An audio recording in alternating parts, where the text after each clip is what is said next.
Hello from Manchester. This is Matchday Live. I am in the studio with Nedum, Onuoha and Shaun for Manchester City's second pre-season game against Bayern Munich, which is taking place in Green Bay. Guys, excited for the game today? Yeah, most definitely. Like, we were just talking before about some of the Bayern players, and you're thinking, I hope City put out a strong team as well. And they have done, so it makes for a really, really big game, I feel. Yeah, really looking forward to it. Pre-season, these guys haven't had too many pre-season games as they sort of look towards the season, so interesting to see what level they're at. Do you remember when we were playing, sometimes you start with like a game against maybe like Staley Bridge or like an Ashton to sort of build into it? Yeah. About your second game against Bayern Munich in Green Bay. I know. Like that. It's a bit crazy. different, isn't it? It's crazy. This is Bayern Munich, the Bundesliga champions. The Bundesliga champions against the Premier League champions. We've seen the team. We've seen the main man starting, Erling Haaland. Shaun, as a striker, how important is it to get off the mark nice and early? Well, I think for himself, he'll know, he'll just want to score because obviously a lot of people were thinking, you know, he's now in City's team, will he score? Whether he scores or not, he will score a bag of goals with City. There's no there's no doubt about it. I mean, he is a finisher. He's a quality striker. So for me, I'm not too worried if he sort of scores in his first game or even his second game. He is a quality striker. I feel as well with him, he want to show more than the goals as well. I think he'll want to show how quick he is. He wants to show how strong he is. Wants to show how good his movement is because, like, it's the first time everybody's seen you in that shirt. So, like, you could score a goal and do nothing else in the game. Yeah. And I don't think he's the type that'll just walk away and be happy with that. So I think we're going to get the full repertoire today. Let's talk about the first pre-season game, the Club America game. What do you think them as a team, obviously it was our first game, we got the result. The second half was obviously a little bit not as flowing and stuff. What do you think City learned from that and how different do you think it'll be going up against Bayern For me, it's to be expected. It's to be expected in that it's your first game. I think Pep wants to dominate the ball, you know, players, getting the passing, the rhythm, getting these sort of pieces together. So to have your first preseason game, even your second preseason game, and be on, you know, firing on all cylinders is. I know we have these great expectations, but I think it's to be expected because once you start getting into your third and fourth game, I think this is where you start to see, you know, City play to their levels. And I think as well as that, in pre-season, like, I think there's a different set of expectations outside compared to inside because for them, if they've been back, say, a week, 2 weeks, they've been working on certain things. So they'll want to see if those things are now being put in play on the field. So the result always matters. But maybe they want to see, does this set piece work? Does this new formation work? Does this new rotation work? And I think for them, like, they'll be the only people that will know if they're actually happy with how the game went the other day. Obviously, we're happy that they won. KDB did what he did because he's KDB. Yeah. But is he happy about the fact that KDB was playing higher? How did Alvarez do in terms of his position? And, you know, there's so much more nuance to it than I think sometimes meets the eye.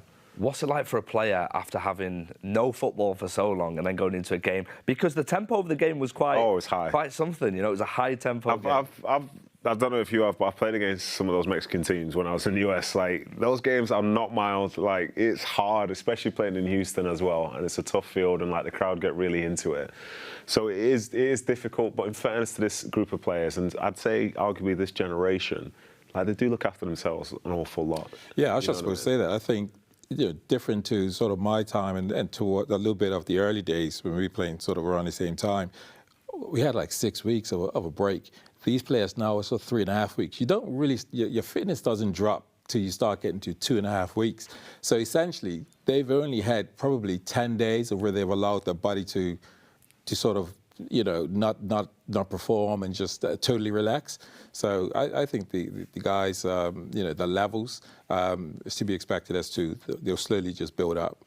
And do you think we'll see a big change in level from the way we were throughout the whole 90 minutes today? Obviously, because we're playing against Bayern Munich, a different opposition. They like to have the ball. They're obviously winners, very much like we are. They had a great season last year. Wow, that's a good question. That's a good question. In some ways, like, Bayern Munich are, in my opinion, better than Club America. Yeah, that might seem like a really obvious thing to say, but Club America was celebrating their goal like it was a league game where they were trying to win the title. So they brought a level of intensity to that match, which maybe Bayern won't because they're just on that progression to get through to the start of the season. Yeah. So it might be different, you know, to say that we're playing, it's against Bayern and so it's going to be tougher. Yes, it might be technically tougher, but physically it won't be the same as, say, a team that's already halfway through their season already. So I think realistically, like, it makes for an interesting game where I think both sides will respect each other, respect the passing, but they won't sort of go and make it seem like it's the most important game in the world. I think they'll work on what they need to work on and just try and come out of the game healthy. And I think that would be the priority for them, whereas I think in the Club America game, like, if they would have beat City, that would have been a huge scalp for them, and you could probably sense it in the way that they played. It's interesting because both teams have a similar philosophy. They want to dominate the ball, they want to press. And so, City will want to press the minute they've lost the ball. And I think likewise with Bayern, when they've lost the ball, they'll want to press. It'll be interesting to see who sort of dominates, because both know that the opposition is quality. And they'll be thinking, we don't want them to head the ball for long periods. So it'll be interesting to see who sort of dominates that possession, because, again, having the ball allows them to sort of control the game. And this is something that is always been key for Pep's teams. Let's not wait any longer. Let's hear the team news from today's game. So I have it here. Ederson will start in goal, and then we'll have Wilson Esbrand at left back. We have Diaz as our captain, Ake and Cancelo looks like he's playing right back. We have Rodri, Kevin De Bruyne, Bernardo Silva, Mahrez, Grealish, and that man that we spoke about before, making his debut for Manchester City today, Erling Haaland. The substitutes we've got Ortega, we have Palmer, we have McAtee, we have Carson, Walker, Phillips is on the bench, we have Alvarez, Kaiki, Liam Delap as well on the bench, Oscar Bob as well, and Mbete, who impressed so much in the last game. I have to go back to the main man because obviously I am so excited to see him. I've never heard you talking all my life. Erling Haaland finally making his debut against a team he's familiar with. He's scored goals against. How excited shall we be to watch him? Of course, we spoke at the start of the show about how he's going to score goals. We think he's going to do well, but I can't wait. And it's something for you guys watching at home to wait up for. And what was the stat you said? He scored 5 and 7 against 5 and 7, yeah. 5 goals. That's not too bad against a team like Bayern Munich, is it? I think the excitement I have is sort of like trying to figure out how he works in the City side. He's a player which obviously they've signed and are excited about, but this is one of the most exciting players in world football. Yeah. He's one of those players where, like you see yourself with the youngsters and stuff, like they support teams, but a lot of them support players. And this is one of the biggest supported players in the world, and rightly so, coming to represent Manchester City. So it's like, what's he going to bring? Because he's been good before. Could he be great? And if he's great, just imagine what that would look and feel like whilst he's representing Man City. Like, it's just a reason to be hopeful, isn't it? I'm really excited because when I think of him and I think of how we play, there's phases of play that we do which is sort of standard. And the ball may be wide with a Mahrez, and we're seeing where he sort of passes the ball towards the byline, and it may be Kevin De Bruyne who flashes it across the 6-yard. That's sort of a typical thing that we see in our play. And when I watch that, I just think I will score loads of goals. And I know he will, as a centre forward, an out-and-out centre forward, he will be there in that near post, tapping those balls in non-stop. The other thing I'm excited to see him is when De Bruyne is in wide positions and Mahrez obviously in wide positions, and defences are slightly, not high, but they're high enough where that ball could be put behind him. He will be onto those balls. So those are two ways, and I see him scoring loads of goals along with the through balls. But I'm excited because out-and-out striker, they'll just be excited to those situations there. Do you know as well, like, this is why I love being on with Shaun, because he's got two completely different perspectives. So he's looking at KDB out wide, whipping those balls, and thinking, I could score a ton of goals in there. I'm seeing those balls coming in, I'm thinking, oh my God, I'm glad I'm not on that field having to defend that. It's the worst thing in the world to try and defend, but that's just how good it is. And we're hoping that Haaland will get on the end of those, because he's certainly going to get opportunity. Yeah. What I like, we talk about, the quality of players. When you look at a De Bruyne when he's wide, normally defenders the ball side and goal side, and before they used to say, well, as an attacker, get across your defender. These guys pass the ball so good, you don't have to get across. Yeah. So you could be on the wrong side, but it still ends up being the best side, because De Bruyne's passes and Mahrez and Grealish, these guys eliminate a defence with the passes, and it's just beautiful to watch. When you're like defending against like really top elite attackers, you're basically just a passenger. Like I'm in the right place, but the ball went in still. I'm in the right place, but now he's running through on goal. Yeah. Because I remember this was a few years ago when it was like prime Arsenal.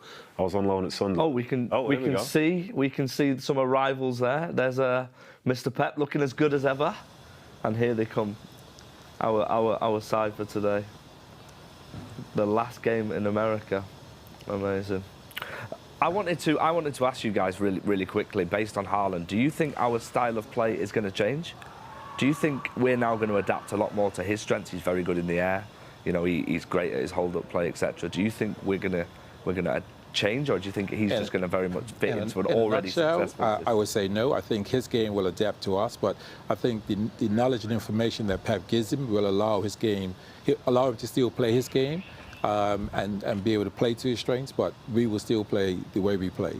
I think we have this element where we have goal kicks, and if teams are pressing, I think we can knock that ball into him to set, to then, you know, release other players. I think we may see that perhaps, you know, a little bit more because he's got that stature to do that. But I think generally we'll play the way we've always played. And I think as well, like, you know, because he's got good presence, obviously, but you look back and say people like Sterling and Aguero scored a ton of headers, you know. And like, there he is. There's the main man. Looking very, very good in the City colours already. I'm super excited to watch him today. He's so happy. I am so excited. Than me as a striker. I feel like everybody watching now all of a sudden feels awake, and we are ready to watch him. And I'm looking forward to seeing Grealish as well, to see how he links up as well. And of course, our Portuguese players. What's interesting, you know, you see a few players come off with headphones on, and I was one of those where you get in. You only coach your journey, however long it is, but you sort of get yourself into a zone. You listen to your music.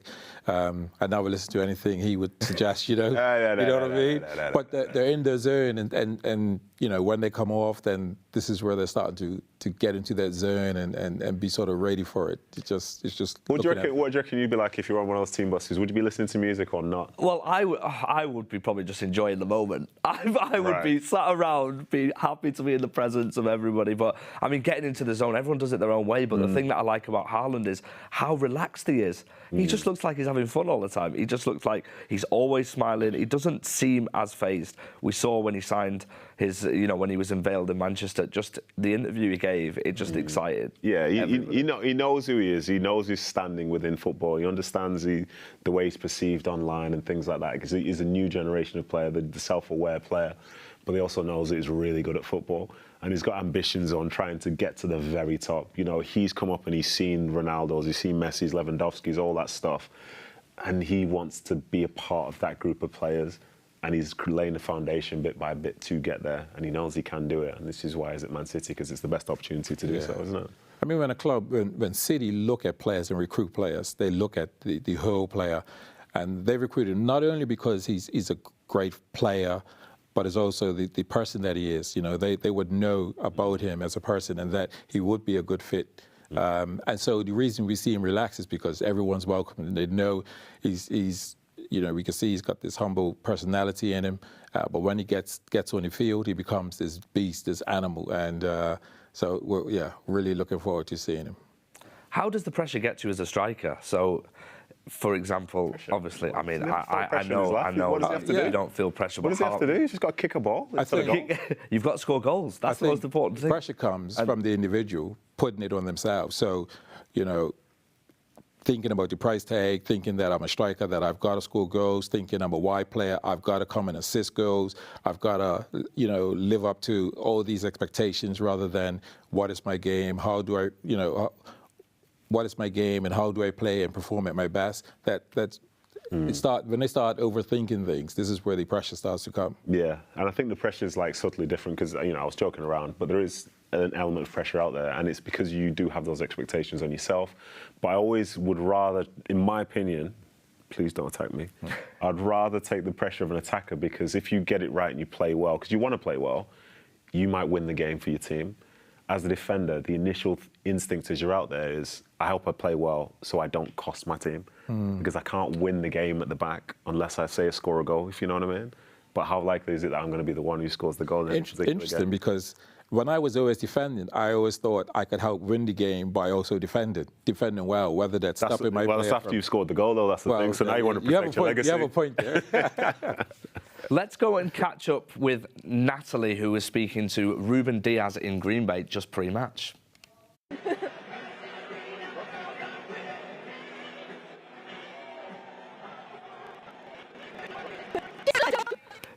Sorry about that. Apologies. We have got an interview with Ruben Dias, by the way, and it will be on the way. We're just having a little bit of... Let's carry on with this this Haaland thing. I wanted to just ask you guys, when a new signing comes into the dressing room, how big of a boost is that for the players that are already there? Man City last year were brilliant. They won the Prem. They won the league last year. They obviously want to level up. We want to try and win the Champions League. How would it be for a current player to see, not just Haaland, the signings that we've bought in, and change in the dressing room? How important is that for the season ahead? Well, I think it's huge. First of all, I think, this when we think about Haaland, when he played against us, there was 1 or 2 moments in the game where he was able to open his legs, and I think our defenders went, wow. We can't leave. We want to play hard, but we can't leave too much space. And when he opened his legs, he showed some real pace. So they know the quality. And because of how we play and winning the ball back, he wasn't able to get into the game as much. But they saw the quality that he was. So there's a respect there. Calvin Phillips is one. Again, they've seen how he wins a lot of balls, breaks up play. He's got a great engine. So there's a respect there to just knowing he's a quality player coming in. And then there's obviously Alvarez as well. We can now go over to Ruben Dias, who is with Natalie. Apparently he was just speaking to some fans, so that's why. So sorry for the delay, but enjoy speaking to Ruben Dias pre-match. Over to you, Natalie. So we're joined pitchside now at Lambeau Fields by Ruben Dias. Ruben, how have you enjoyed America? The fans here are so loud. Yeah, it has been great. Feels good to feel the warmth, even though we're so far from home. But we must not forget the main purpose, and it has definitely been a week in which we could put some good hard work. Yeah. And it feels like the week as well has been a perfect chance to get to know your new teammates. Obviously, the 4 of them are here. How are they all settling in? Yeah, it's definitely always a good time to get together, and for us to know them and for them to know the team. I think this time of the year is the perfect time for it. So it has obviously served a great purpose relating to that, yeah. And we had the game against Club America the other night. It felt like it had a bit of an edge to it. It didn't really feel like a friendly. And now tonight we're playing Bayern Munich, which obviously feels like pretty much the hardest pre-season test we could get. Yeah, in a way it's a pre-season. It's they're friendly games, but there's always a little bit of competition. And in a way, good competition is what makes you get the level. In the level we are, the better the competition, the better for us as well. So we take it in a good way. How are you feeling? You fit? You ready? Ready to go for the season? Definitely good. Thank you so much, Ruben. It's Ruben Dias.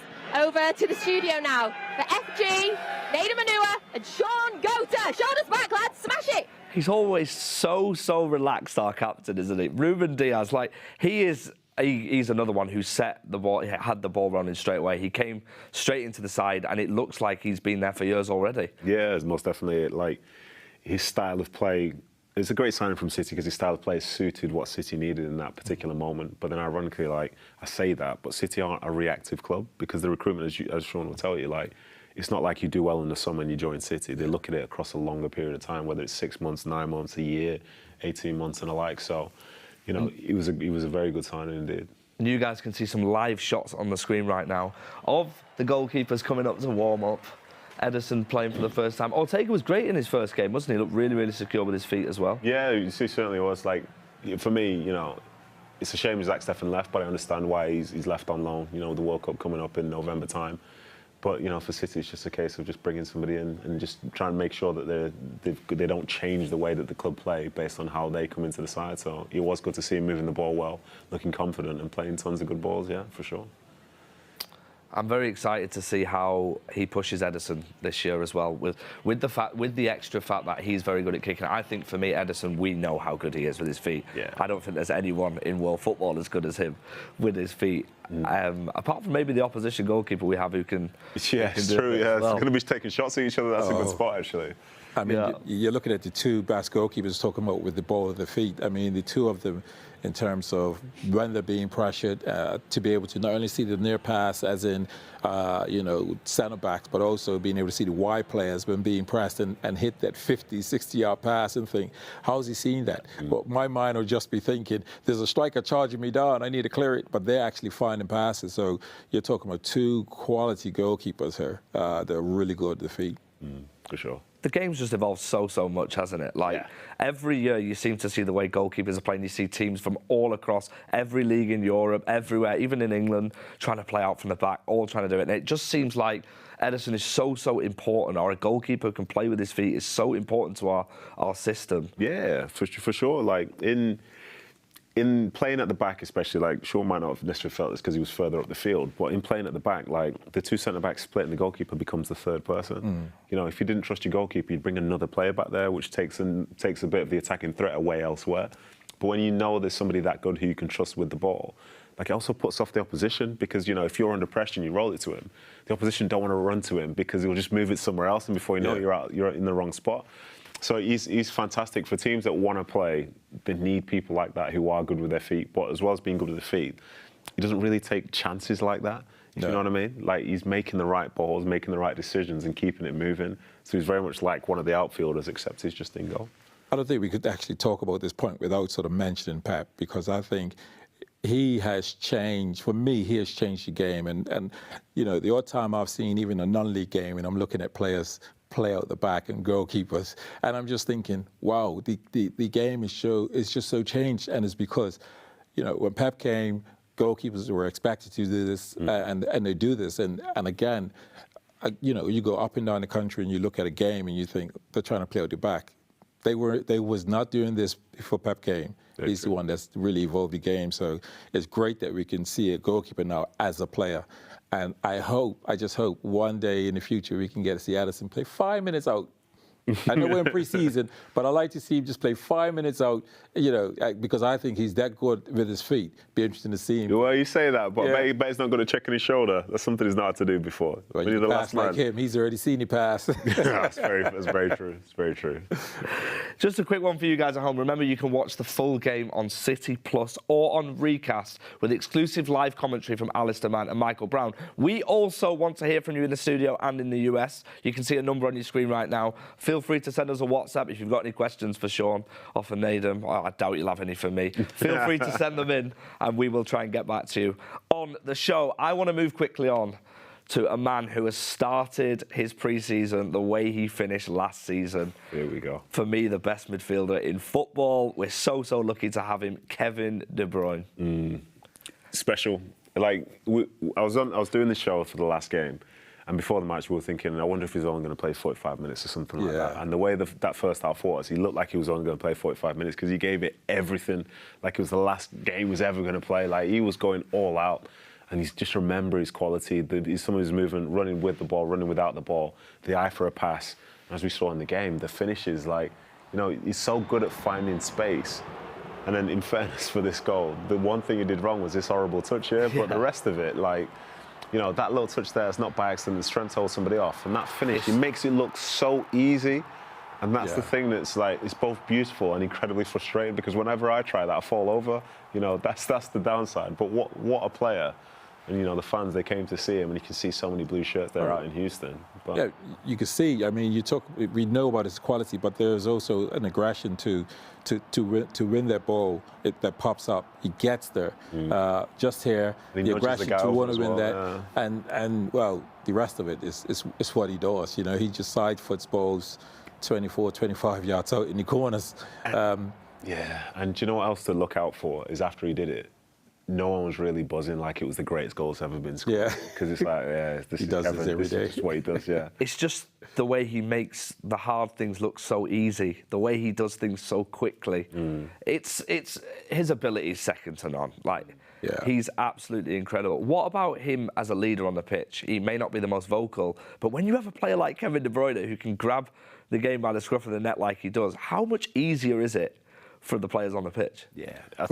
For me, I mean, he's a leader through what he does. You know, it's not shouting this or shouting that. He leads by example. I had the privilege of being around him, sort of, because he was doing his coaching last season, and he was with the 14s, and he was there coaching and sort of watching and observing. And one team wasn't sort of given, they were losing by 3 or 4 goals.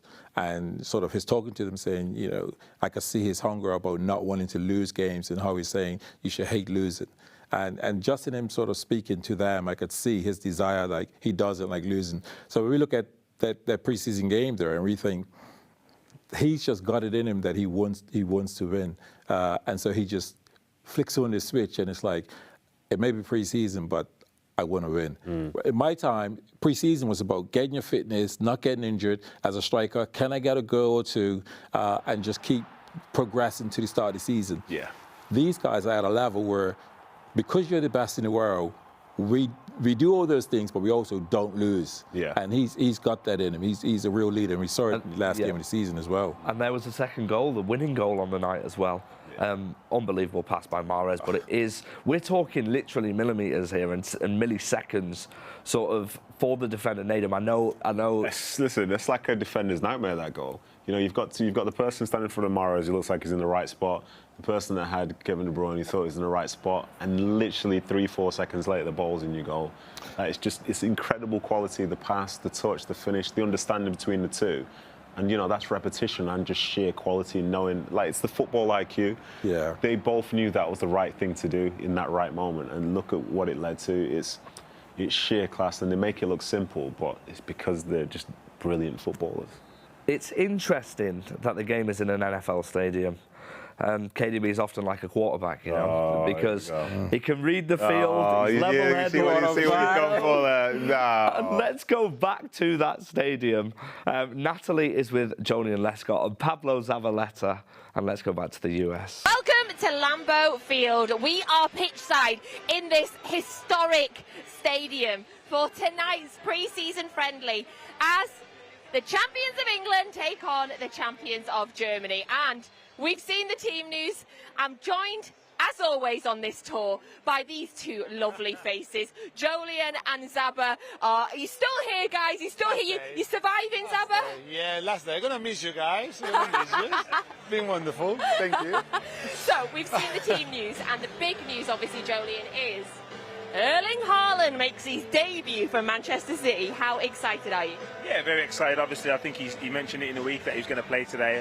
I'm surprised that he's starting, so obviously he's at a decent level of fitness. But yeah, it's a strong team from Pep, arguably the strongest sparring Kyle Walker that he could put out. So yeah, exciting to see the players play today.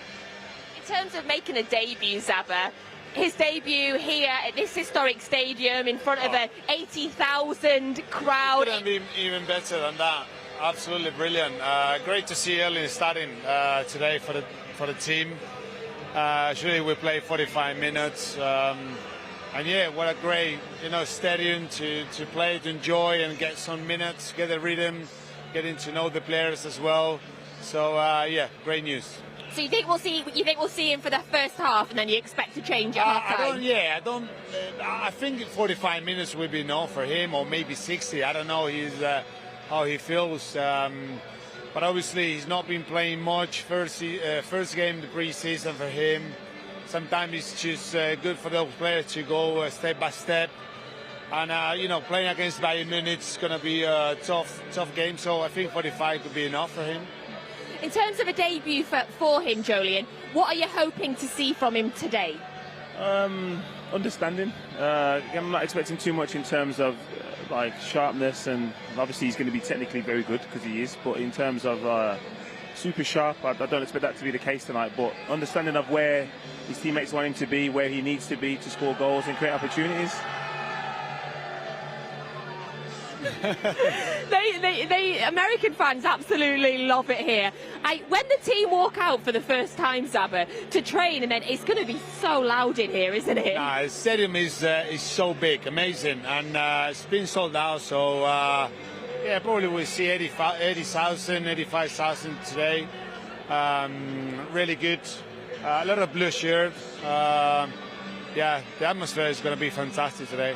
I'm very jealous. I wish I were. Yeah, I miss it. Now I want to see all this. I wish I was involved in any part of this tour, but today it's just hit home. Yeah. So you didn't fancy the training in the red hot heat, but now... Yeah, no, training, no rain, just the games. Just turn up for the games, yeah, but this looks special. And the pitch looks also really good.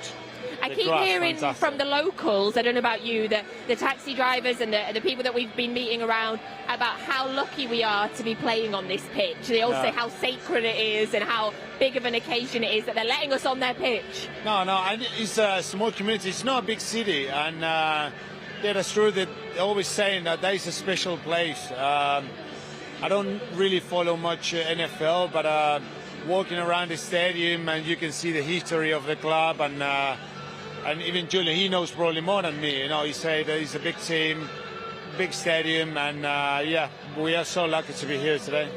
So in terms of the team, we'll go back to that. The defence, obviously two former defenders. The defence today, Ruben Diaz, Nathan Ake, João Cancelo, and then Josh Wilson Esbrand. So we're expecting to see João Cancelo at right back, Josh at left back. What an incredible opportunity for that young man. Yeah, Josh has played before, so it's not like it's his debut. It's a big occasion for him, obviously, because it's against Bayern Munich and some of the best wingers in the world. But yeah, he's got to be confident. He's played before. Obviously, managers trust him in the first team in important games. So this should hopefully give him more confidence and momentum going forward.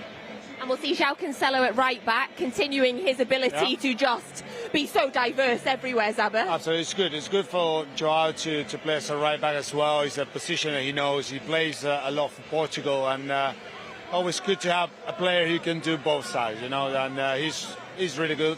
So, yeah, he's going to play on the right-hand side today. And we'll see Ruben Diaz making his first start of the season next to Nathan Ake, who I just thought looked incredibly sharp the other day. Yeah, he looked well in training as well. So, yeah, Ruben's back in. Again, for defenders, it's a little bit different to forwards in terms of sharpness. You're just trying to get rhythm and understanding and allowing your body to react to forwards' movements. So in terms of the midfield then, we'll have Rodri obviously sitting in that defensive midfield position. Then Kevin, Bernardo, Riyad and Jack. Who are you expecting there? Who are you expecting in the middle? Who are you expecting on the wing, Sabe? Give us a... very similar to what we saw the first game against Club America. Jack on the left and say with Mahrez. You know, hopefully they, like Julian Alvarez last time, you know, just that link with Erling Haaland is going to be huge for the team. You know, he's a player that is very clever, coming deep, set the ball, then run into the space. You know, he's a big boy. His physicality is going to be important for the team as well. So, yeah, it's the midfield, Kevin, Bernardo, Rodri in the middle. So, it's not going to change much, you know, but this is what I expect for today. And hopefully Jack's going to get a roaring reception today. Yeah, Jack will be different from the other day because he got a warm reception at the start of the game. It was an incident that I don't think it was his fault, to be honest, and then obviously there's a reaction to that. But listen, that's what makes football great, is them reactions, and they reacted to an incident and then Jack reacted to their reaction. So it was like, okay, now I'm going to show you. And on another night, Jack gets 3 penalties and possibly a goal. So listen, it didn't hinder his performance. Okay, obviously you can hear how loud it suddenly got in here. So we're wondering if maybe the teams will be coming out. The goalkeepers. So we can see now Scott Carson, there's Edison, and there's Stefan as well coming out. And just start rain then. Yeah, for everybody watching around the world, for the lads back in Manchester, we are expecting rain here, so it is like being at home. Although, if you can see this wet on our table, this wasn't rain, this was the sprinklers when they tried to get us earlier. I'm loving the fact that we're getting Hey Jude. Hey Jude out here. It's like being at home, Saba. Absolutely. Like the Etihad. I say, I'm very impressed how many blues here I can see. They're all really exciting. So that's absolutely brilliant. So in terms of the bench, who are you expecting to see perhaps at half-time or changes? I don't know about half-time, maybe sooner, later, I don't know. But Calvin Phillips will obviously get some more minutes. Do you think we might see Calvin playing in his more natural midfield role? Yeah, I'd be surprised if he doesn't. He obviously played there on Wednesday. He played centre-back as well. But again, it's just while players are not fit, because obviously there's only 2 fullbacks again. Is Kyle Walker going to feature tonight? We don't know. So in regards to the fullback area, I'm sure someone's going to have to fill in them areas as well. And Juleon Alvarez he is fit. He's come off the back of his season in Argentina. Are you hoping to see him again? Because he was really impressive. He was midweek. He was good the first game. I'm pleased for him because it's massively important for a new player to come into a new club and see the manager give you a chance and perform well, get some confidence and all that. So surely we play in the second half. And what I like the most from Julian is he's off the ball. He works a lot for the team, and that's something good to see from a striker. In the way he presses, he runs, and I know that. So it's been great. So we are starting to feel the drops of rain coming down now. It really is like being in Manchester, apart from the fact that it is still really, really hot. But the stadium is full of blue shirts everywhere. Oh, do you remember? How's your memory from yesterday? What was this stadium called when it first opened? City Stadium. City Stadium. Lambeau Field was City Stadium when it first opened. And it is absolutely City Stadium this evening because we are surrounded by blue shirts in every direction. It's raining and we're getting some great music. It really is like being in Manchester. But we are going to go back over to the real Manchester now. Thank you, Natalie. It's nice to see the Manchester weather is with you guys, and hopefully the Manchester City team will do well today. We are going to go straight to WhatsApp. I've got a WhatsApp question for you guys in the studio. And the first question is, can we see Haaland and Alvarez playing together? Shaun, I'll come to you first as a striker. Well, yes, I think, Pep's rotated. Sometimes we see Jesus as a centre forward play wide. And I could see him also playing wide. I could see him playing a false nine. Pep is just so good in being able to get players to fit into the system and play the way he wants us to play. So I could see them certainly. The one thing I don't see is Haaland perhaps playing wide. But Pep is that good. We could see him playing wide and thinking, I never saw that, and it works. Yeah, exactly. I think what I would say with those two playing together, I don't think they'd buy players that wouldn't work together. I think that's the whole City thing. Whoever they bring in, they're not going to be playing with a set 10. They're going to be playing with everybody that's involved. So I can 100% see them playing together because as it stands, I can't think of any players that had played in front line historically who couldn't play anywhere along with anybody else. So I think they've got something up their sleeve for us, and it's probably going to be magnificent. Yeah, of course. We always know with Pep there's always something exciting on the way, and we've got two great signings. Let's go to see the first Bayern Munich team for tonight. So we have Manuel Neuer in goal, Upamecano, Pavard, Kimmich, Gnabry, Leroy Sarnie, of course, former Manchester City player, a player we love so much, Coman, Sabitzer, Davies, Hernandez and Muller. Now, we have to go to Leroy Sarnie, but we will do that first. But let's speak about the last time Manchester City played against Bayern Munich in a pre-season friendly. It was 2018, and we have actually got some we will get some highlights for you. All right. Let's go and let's speak about Leroy Sarnie straight away. I mentioned how much I love him. He 25 goals, 28 assists in the Premier League for Man City.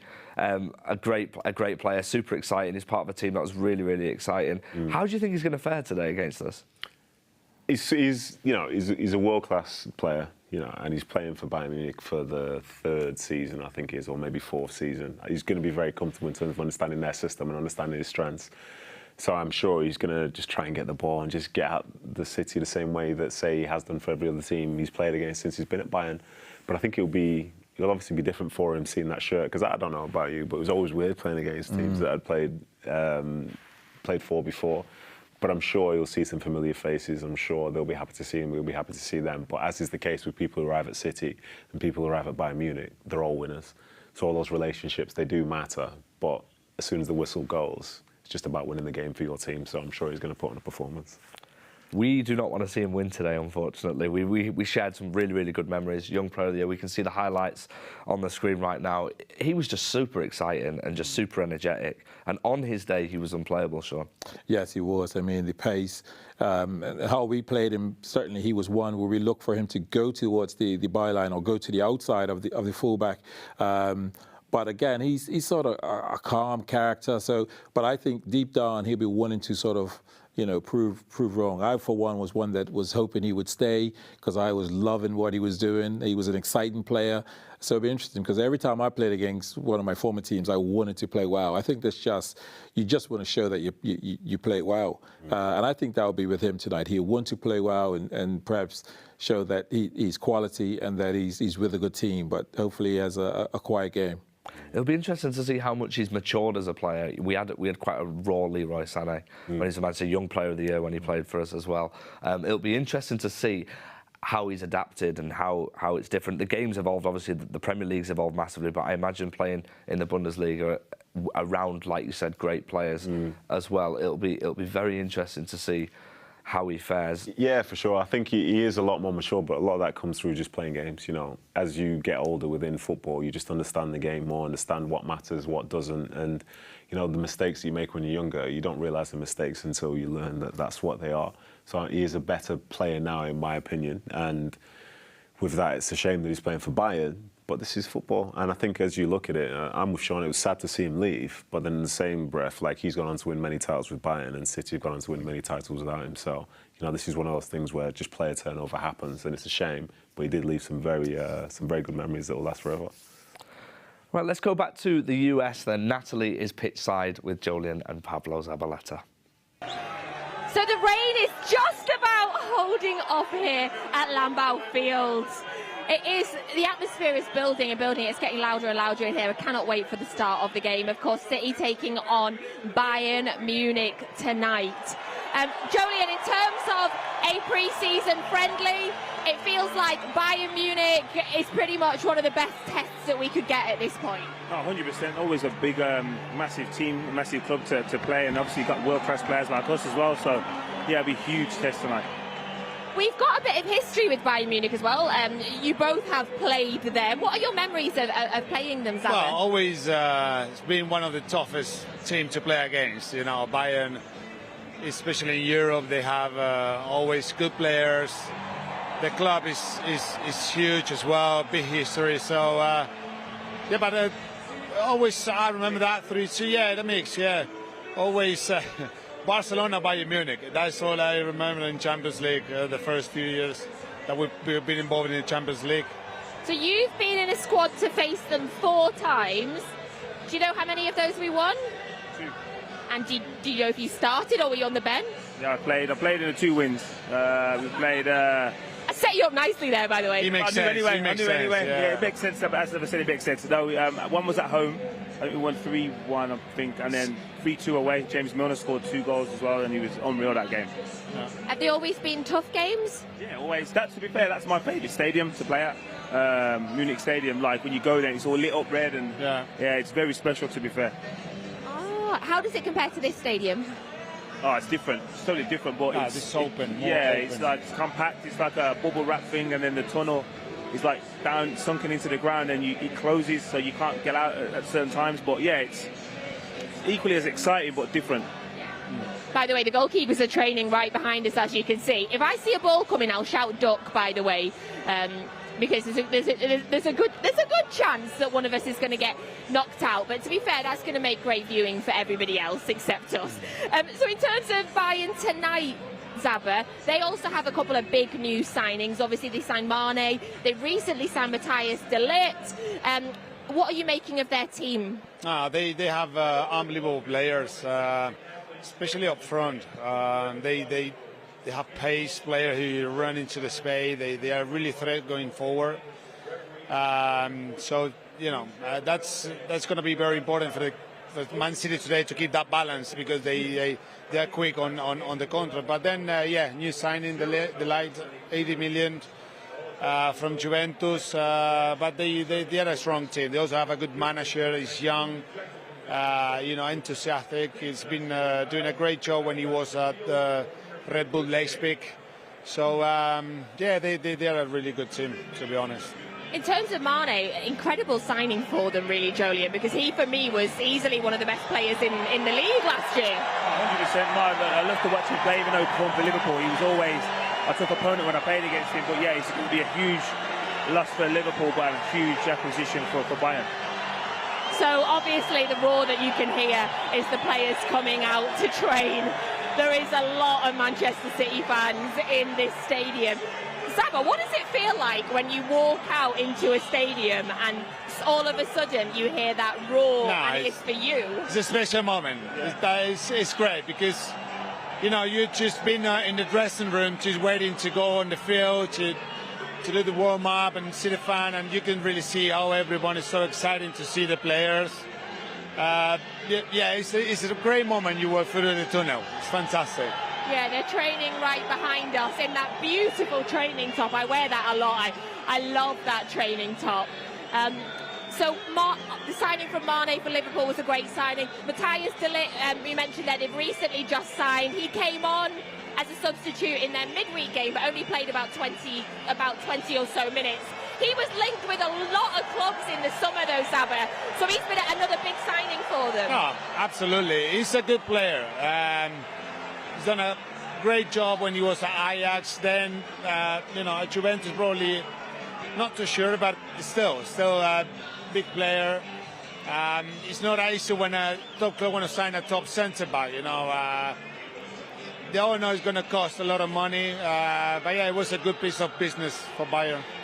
And then, of course, the other player on City fans' lips is, of course, Leroy Sarnie. We saw yesterday in the open training how a warm reception he got and he gave all the players, all the staff. There's definitely still a connection there with him. Yeah, of course there will be, and it should be as well. Obviously, he was a great servant for the club, and obviously felt he was right to move back to his native country. So in regards to what his affiliation with the club and the fans, it's always going to be special because he was there at a unique time. Who are you enjoying watching? No, I'm just watching Kevin De Bruyne with Brandon just passing the ball to each other. Look at that.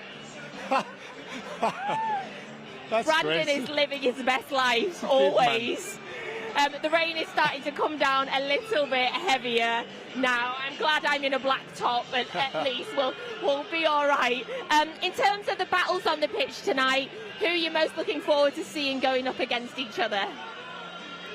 It's got to be the fullback areas for City, because João Cancelo loves to get forward, but they've obviously got four of the best wingers in Europe. So in regards to battles, you probably say that. Obviously, De Ligt and Haaland, similar ages. Bayern, obviously Haaland playing in Germany. He's going to playing for Dortmund. It's going to mean something playing to score against Bayern Munich as well. And you mentioned the manager a little bit earlier, Zaba. Julian Nagelsmann, fairly young manager, and he has mentioned in the past about how he looks up to Pep, and he has spoken to Pep as well. How do you rate him as a coach and a manager? He's a great coach. He's young. He's done great at Leipzig, working with young players in the way they always play with that, high intensity all the time. He makes his teams very special. So he's trying to do the same now at Bayern. They won the league, of course. They were not counted the Champions League. But yeah, he always been one of those managers that it was really good for me to look at, because always really exciting to see his team playing football. So it's not long now until kick-off in tonight's pre-season friendly versus Bayern Munich. The rain is starting to come down a little bit heavier, and as I'm sure you can all guess, none of us really brought rain jackets or anything. But we have found an umbrella. We should have known. We should have known. Typical City, eh? Typical City. We travel here and we bring the rain. 3,000 miles from home and it is raining.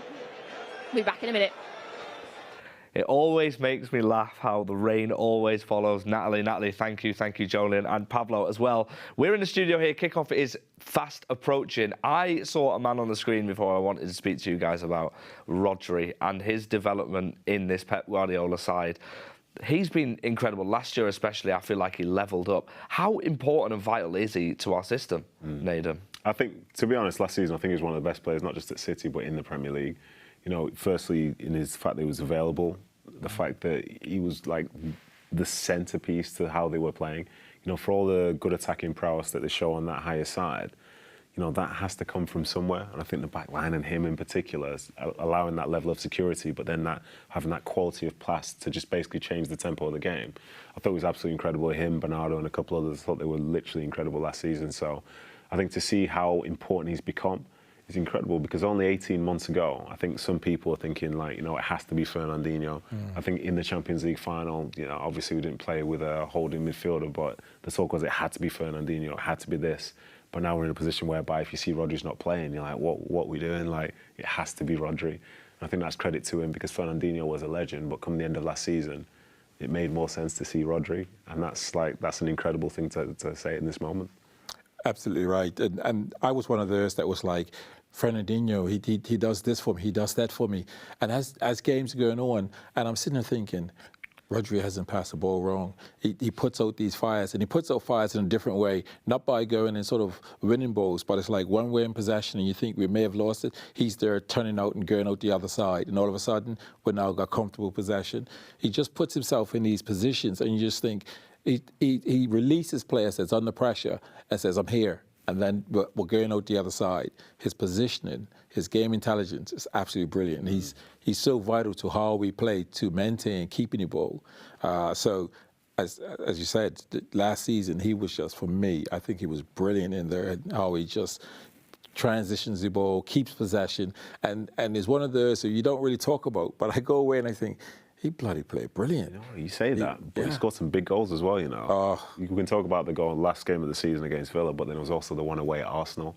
If you remember that one, like him popping up in the box, Last kick of the game. Last kick of the game, like, he was magnificent last season, just all across the board, everything that he was doing. And no, we're at that point where we were like, come on, let a few of their shots go. We see what you got, left foot, right foot. He's hitting these rockets, 25 yards, 28 yards. You're like, go on, unleash him. But his passing is so good.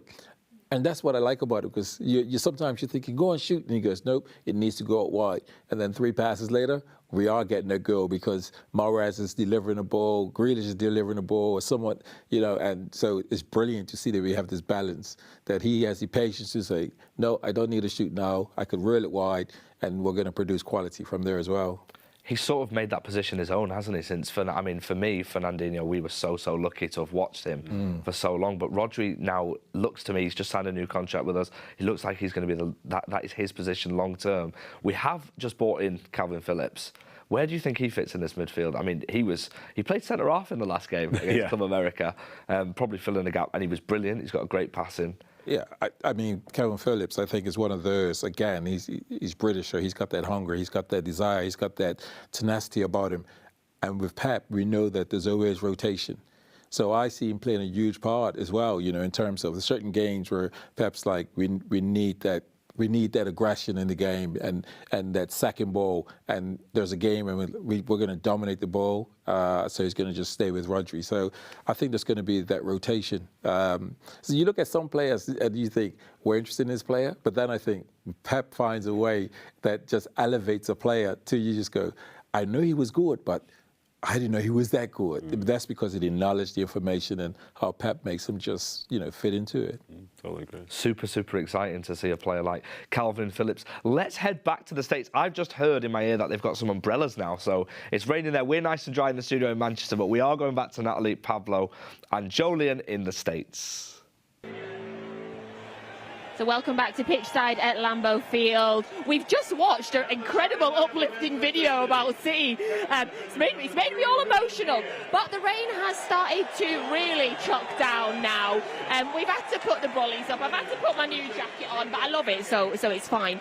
The players are training behind us again. Before we go on to anything else, we talked about it yesterday. Remind me, Zabba, if everybody can see beyond our umbrellas, what is this training game they're doing again when some of them are in it's just some ball possession, for the warm-up. They're probably doing 4x4 plus 3, something just to get a rhythm, the passes, and I know that. So, very typical work normally before the game in the warm-up. I was watching it and I could not fathom what was going on. Like, who was winning, who was in possession. I had no idea, but thankfully that's not my job. In terms of the youth players that are in the squad today, a little bit of word on them. So, on Wednesday night, Luke played the full game, so he got 90 minutes. Cole Palmer and Josh played 45 minutes as well. And I told you the other night, Cole Palmer is so popular out here. Now I've told you, have you noticed it? Yeah, see, I just seen a sign that says, "Can I have your shirt, please, Cole Palmer?" So yeah, listen, he's a talented player. He scored Champions League goals, so he's going to have some popularity. But yeah, it's a little bit surprising that his fans recognise him and appreciate him. Yeah, there is, just behind the cameras, there is a young boy with a sign saying, "Cole Palmer, can I have your shirt?" Which I absolutely love. And then we had Liam Delap and James McAtee, who got 19 minutes on the game in midweek, and Rico Lewis and Kaiki, who got 16 minutes each as well. Do you think we might see some of the youth players coming on, perhaps in the second half again today, Zaba? Yeah, sure. Some of them will do it for sure. I'm not quite sure if some of the players will play 90 minutes today. So surely Pep will rotate at least 5 or 6 players for the second half. So yeah, some of the youth lads will have a chance in the second half for sure. If you're wondering what all the roaring is, there is a Bayern Munich, I think, announcer who's really riling the crowd up. It's brilliant. I feel like they didn't need any help to get loud, but they have managed to get louder. Did you, when you were a youth player, when you were coming through the ranks, did you go on any sort of tours like this? No, tours weren't like this earlier in my career. He was like more local or domestic, maybe Europe, locally. I went to Ireland once as a youth team player, but yeah, you just appreciate that you've been invited on there and try and give the best account of yourself so you're in the manager's thoughts. In terms of this week for those youth players, Zaba, how important is it for their development to spend? How important is it for the development of the young players to spend the whole week in this situation? It's one of the best experiences you can have as a young player. You know, coming with the first team in the pre-season, playing those stadiums in front of 80,000 fans against top clubs like Bayern Munich.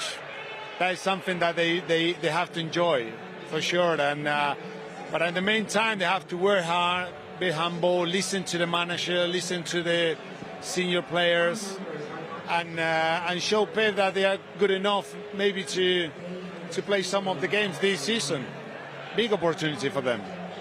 So the rain really is coming down, and you may not be able to see, but Lambeau Fields does not have any kind of roof, so all of the 81,000 fans that are inside here, including ourselves, are going to get soaked. But that is not dampening any passion they have for this game whatsoever. What sort of game are you expecting? Is it going to be a pre-season friendly, or is there going to be a bit of an edge to it? Yeah, it's going to be edge because the quality players, and these players will want to win. I don't think it'll be as competitive in terms of tackles as Club America, but I think the quality will be higher because, again, it's two exceptional teams. I think it'll be tighter at certain periods as well because they're at similar stages in regards to their preparation for the season. So, yeah, there'll probably be a leveling playing field in regards to the fitness levels as well. Zaba, give us your final thoughts. What's your score prediction for today? Who's going to shine? What's going to happen? Wow, it's a hard one. I would say 2-2. Okay. I think, both teams have a lot of quality up front and they can score goals, and they're really attacking team. So, yeah, I would say 2-2. You having that? 2-2? I'm going to say 2-2 as well, yeah. As I said, both a lot of quality, both up front. That's our predictions from Joleon and Zaba. Gents, thank you so much for spending the week with us. Hey! Protected by the umbrella! Saved by the umbrella! Amazing! Thank you for spending the week with us. It's been an absolute pleasure. I feel like you're going to sleep for a week now. Oh, yeah, I'm definitely going to sleep on the plane going home, definitely. I hope Kevin De Bruyne isn't playing any music on this plane on the way home like he was on the way out. we all need some sleep. So, I was going to say we're going to try and go inside, but we're not. We're going to stand here with our umbrellas and we are going to enjoy the experience of a lifetime here in Lambeau Fields as we watch City take on Bayern Munich. Right, gents, back over to you where you're nice and dry, I'm sure. Thank you, Natalie. Looks like they're having fun in the rain there. Like I said, it's nice that we are nice and dry as always. Pablo and Joleon obviously touched on it then. What are your score predictions for the game, Nedum? I'm going to come in nice and early, no pressure, but we'll come back to this. Who was it said to? Was it Joleon or Pablo? It was Zaba. What did Joleon say? Go on, well, let's go with what you said first. No, I said what Joleon said. Oh, you said what Joleon said? Yeah, I just don't remember what he said, but I definitely said it. Which is... It was a 2-2. 2-2. Yeah, 2-2. Oh, so they both went 2-2. Yeah, Oh, so see? they were very much on the fence. That's I'm not on going to the go fence. 3-1. I'm going to go 3-1. On the fence. Can the game not be drawn? Why is that on the fence? Yeah, you know I'm what? going to push back against him. I know. I'm happy with this. I want to be Games just a are little drawn. different. I actually was thinking a draw, but because everyone's going to draw, I'm going to go City 2-1. Might as well like to see. Yeah, I'm going to go City 2-1. That's why you're my favourite. What's your ever striker. prediction? I'm going to go 3-1 Man City on this one. Nedum, Well, you're over my to you. favourite. I'm just there for balance. I think 2-2 is a good result. So you're going with 2-2 as well? Going with 2-2, yeah. Don't forget, you can let us know on WhatsApp what you think the score will be. It'll be very intriguing. Someone will get the score right with the right goal scorer, the right minute. There's always one of you. I know it's one of you guys watching. Let's move swiftly on. We've spoken about the midfield. Now, I want to touch on, Nedum, as a defender yourself, Wilson Esbrand, the young left-back. He was, for me, very, very impressive. I tweeted out during the Club America game that I was just so impressed with him. Yeah, for sure. What were your thoughts on how he settled in? And it looked like he'd been there playing for a long time with that. Yeah, he certainly did. You know, you earn the right to be in the squad and you earn the right to be on the field in that moment. And I think what I really loved was like his energy, his confidence. You know, he competed really well. Those were tough conditions against a tough side, but he was bombing forward as well, trying to impact the game from that side. And best of all, like, in that game, it was basically, it's the cliche, it was a game of two halves. And in some ways, a lot of myself and David Jones, who were on at the time, we were thinking the second half was going to descend into something that would favour Club America more because youngsters would be coming on in Club America, pushing on, and they're at a different stage of their season. But it was the other way around. And I think Club America looked more dangerous in the first half than it did in the second. And then when you look at the youngsters that are playing in that moment, they were able to manage that. And I think he was one of those players who was fantastic in that second half. And, you know, as he walks off the field, probably very tired, but in a moment where, like, he thinks, you know, I can do this, because he was one of the best players in that second half. We've actually got a question on WhatsApp about Wilson Esbrand from Harvey, and he says, do you think Pep is trying to figure out Wilson Esbrand's role within the squad, especially with Zinchenko leaving? Well, do you know what? These players, like, Pep knows them, you know, they understand the 23s, they understand the academy, they know all the players. They know what position they could be playing, how they could fit into a side, even what roles they'll take up if they're training with the first team, if they're going in 11 against them and so on. So, you know, these players, there aren't unknowns. You can obviously throw them out there and see how they adapt in the team. But I think the beauty of City is, like, the style of play is the same top to bottom. Yeah. You know, the quality of players might be different, but the style and intent is always the same. So the way that he plays the game will be the same way that Pep is trying to coach Zinchenko to play the game. The same way trying to coach Cancelo to play the game. And obviously they have their little bit of flair and bit of magic, but he understands the fundamentals. So when he goes in, it's not a shock that all of a sudden he has to be higher or he has to be inside, because he's basically spent the last 10 years doing that anyway in the time he's been at the academy, if you know what I mean. I remember a time when Phil Foden played against Manchester United in pre-season, an unknown Phil Foden at the time, and he very much made that his position. This could be an opportunity today, Shaun, for Wilson Esbrand against Bayern Munich. And as an attacker yourself, how much of a task is it, even though it's pre-season, a week to go until we go into competitive games, for Josh Wilson Esbrand? I think the one thing he just has to know is he's a part of the squad because Pep believes in him, because he's good enough, and he's ready for it. I think he'll know that from training with the players. I think he'll have the understanding of, you know, in terms of how high to go, whether he pushes inside, whether he has to just sit and hold. All this sort of knowledge and information he'll know. And I think he'll be also encouraged by the rest of the team saying, oh, you need to push up now, you need to squeeze in, because good players don't allow the player next to him to sort of fail or do badly. They'll make sure they'll push him on, drive him, and you know, make him do things that he has to do. So I think he's ready for it. Yeah, and to just like try and add a bit of humour to it, but in a sensible way, like him playing left back in America for Man City under Pep Guardiola, like he's not won a raffle to do it. You know, he's gone through all the different stages that have shown how good he is to be able to be afforded that opportunity. So as he stands out there, there's no reason for him to wonder why is he here, because all he has to do is look back at all the stuff he's done to this point and know that, you know, he deserves to be there. Absolutely, and like we said, he was fantastic in the last game. So let's hope he can keep up them levels and go a bit more. Right, we have just heard some news that there's a bit of a lightning strike in the US at the minute, so there might be a little bit of a delay. We will keep you up to date as much as we can, but we are going to go back to the US where Natalie caught up in the fan park a little bit earlier when the weather was a little bit nicer. So enjoy bits from the fan park.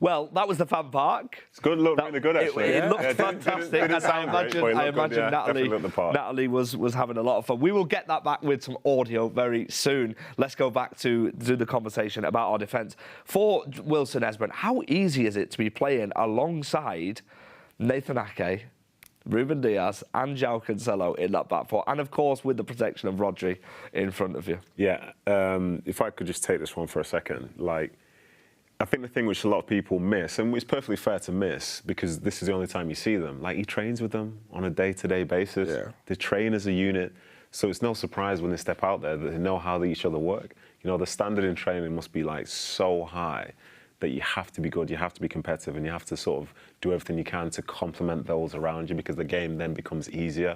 And as a defender, it never becomes easy, but it becomes easier because you've still got that sort of quality around you. So, you know, for him, when he steps out, it's not the first time he's doing it. He's probably had so more reps than we've ever even realised he has done, because they do work hard, they train hard. And I think the beauty of Pep and sort of really good coaches is never a case of this is the starting 11 and this is everybody else. I think he'll mix everybody in to the point whereby all the combinations have happened before. So whatever you see out there on the field, like, you know, it's something they've experienced plenty of times before. Yeah, I don't quite know his temperament yet in terms of his character, but what I'd like to see, certainly from a young player or young defender, when there's a time to actually have a go at another player and saying, hey, you should be up there, you know, you should be tighter, you shouldn't be allowing him to turn. You know, that shows when a player is really comfortable. And that happens because a player's in training, and when it happens in training, you say, hey, get tight, don't let him turn. And so it just becomes a natural thing. So when we see little elements of that sort of in his game, that will show that he's totally at home. Mm.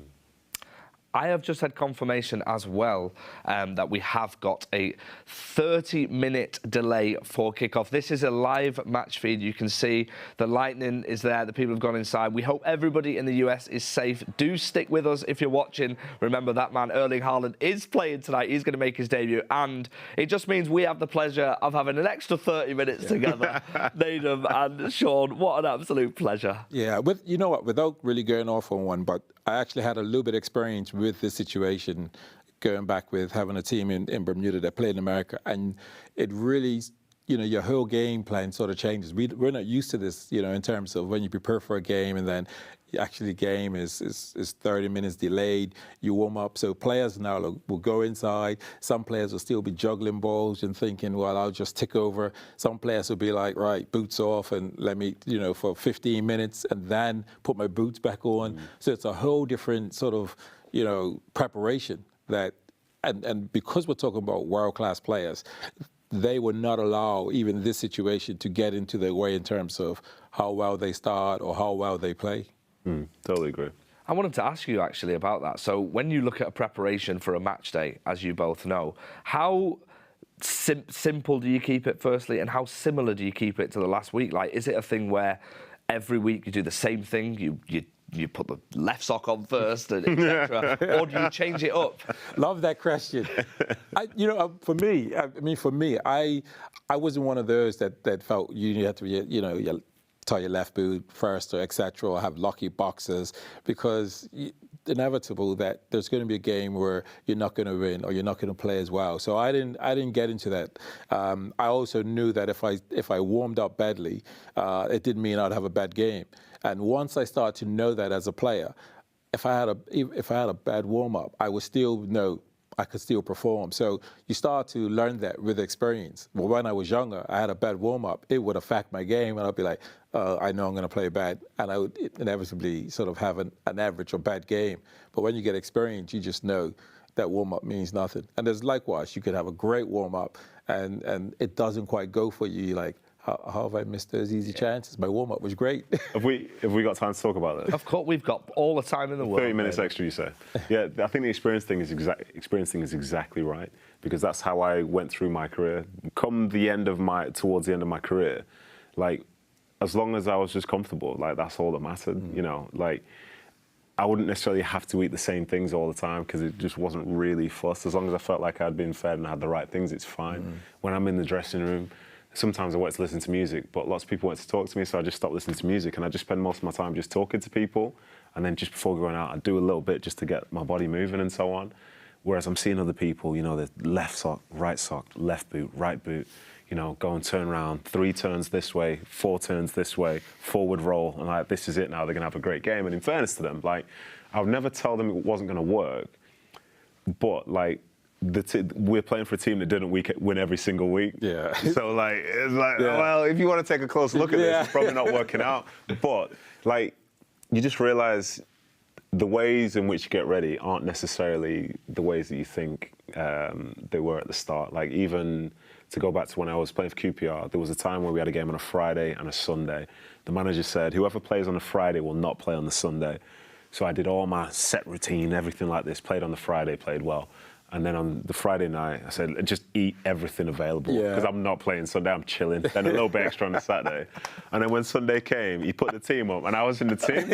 I was like, oh my gosh, how am I going to play in this game? I played better in the game on Sunday than I did on the Friday. It's probably all that food. Yeah, well, yeah, that's the one. So it just made me realise, like, you know, as long as you're psychologically comfortable within yourself going out and to play on the field, you always have a good chance. And the one thing which I think some people forget sometimes is you can prepare yourself, but there's still opposition out there.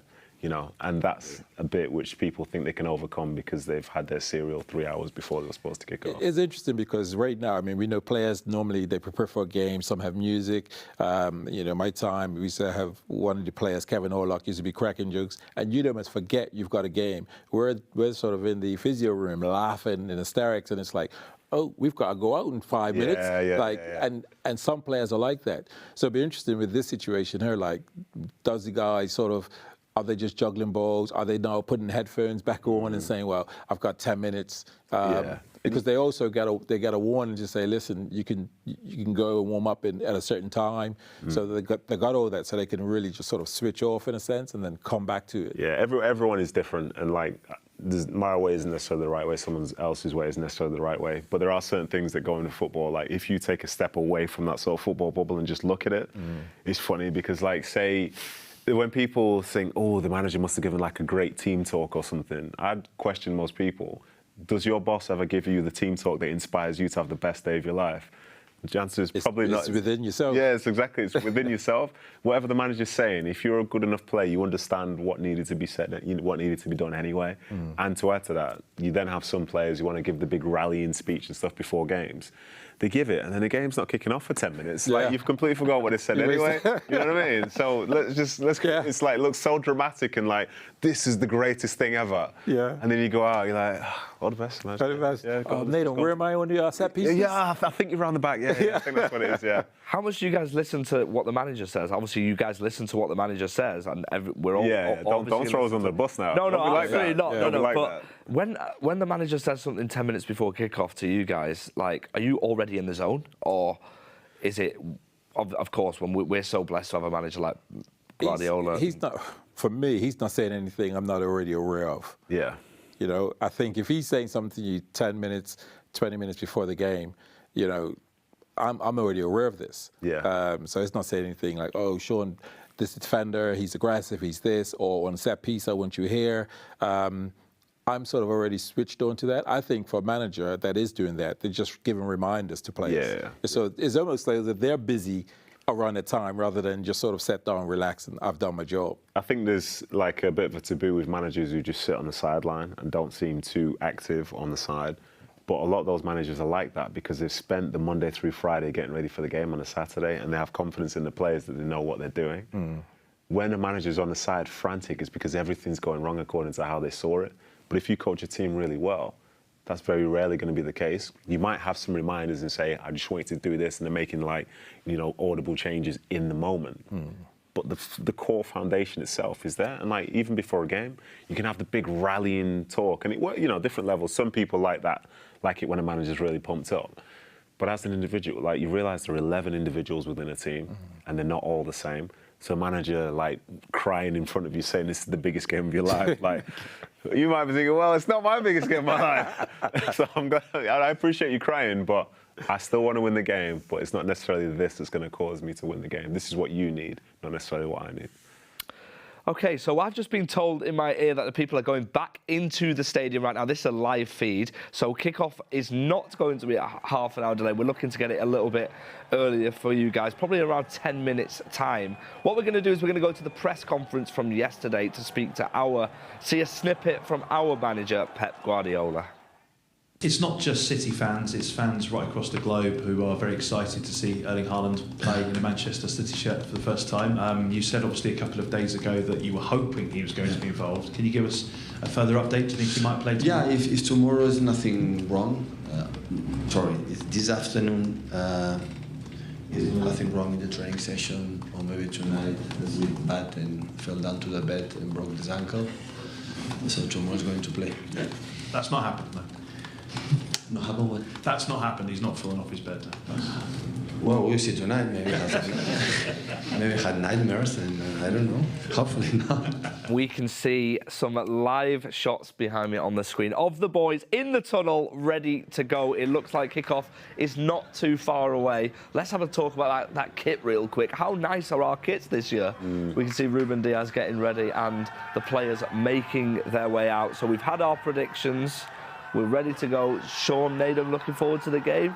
Yes, one about the kit, I love it because it's got that little burgundy little trim around it. I like it. I always love the blue itself. Just can't get any better. I'm really looking forward to him. In sky blue as well. We just saw him there, Erling Haaland. And our new number 7 as well, João Cancelo, probably the only fullback in world football who can wear the number 7 shirt. Let's talk about that. Listen, this guy's a fullback, right? That can't wear the 7. I mean, when he gets forward, the guy is like a normal winger. How he beats players and the decision-making is brilliant. Listen, though, he's wearing the 7, and I understand the history behind that because it means a lot to him, but the guy who wore 7 before scored a lot of goals. So I think for Cancelo now, he's going to need to find some of those if he's going to be matching that numbers history anyway. I just think it's so amazing to see how that position has evolved with him, as we can see the shots of the Bayern Munich players coming out in their all-white strip, Kingsley Coman there as well. But I just think it's amazing how the fullback position has evolved so much with Cancelo. Like, it's like a winger at fullback. I mean, you play fullback. I mean, you look at João Cancelo. I mean, I remember watching him, right? Like, and I'm thinking, okay, he doesn't have to defend because he's always further forward. Then he's beating players. But then he also goes inside and he finds himself in the 10 position. I remember thinking, like, hold on, he's now threading balls for players to go and score. And I'm thinking, he's just evolved this position. I think the fullback position has evolved over the years anyway. Yes. But the level that he plays it at, it sometimes is like incredible. Because previously, if you came inside as a fullback, people are like, what are you doing? What you doing? Go over there. Like, fullback was the last position to be selected. Like, go over there. Nobody wants you to play. And after there, you go. Stand there. Now you're like an integral part of what is a very prominent attacking side. It's just amazing to see how much ground they cover as well. Do you think they've changed? Do you think the game's evolved that much that fullbacks even cover more ground than in the modern game? I would say so because when you look at the sort of historically good fullbacks from earlier on, they would tend to support the winger. Yeah. But these days, like, you look at some teams and the forwards come inside and all the width is provided by the fullbacks. They're bombing forward, they're running back. There's a high level of intensity. Like, someone like Alphonso Davies, like, everyone knows about him because of how athletic he is, how quick he is, bombing forward, coming back and all that. And, like, it's no freak, like, he's the only person doing it. They're all doing it. And as I say, it's an exciting brand of football because now, like, attacks do involve fullbacks in a far different way to what they used to, whereas, like, pass it to the winger, and then if the winger wants to set it back to you for a cross, then you just give it that every so often. And it's almost time for kickoff. So we are going to head to the US to our commentators today, Alistair Mann and Michael Brown. Enjoy the game, everybody, and we will see you at half-time.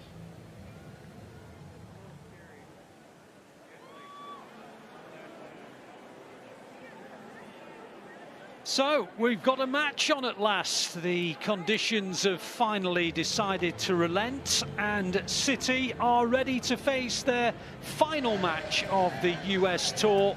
And what a mouth-watering duel it promises to be.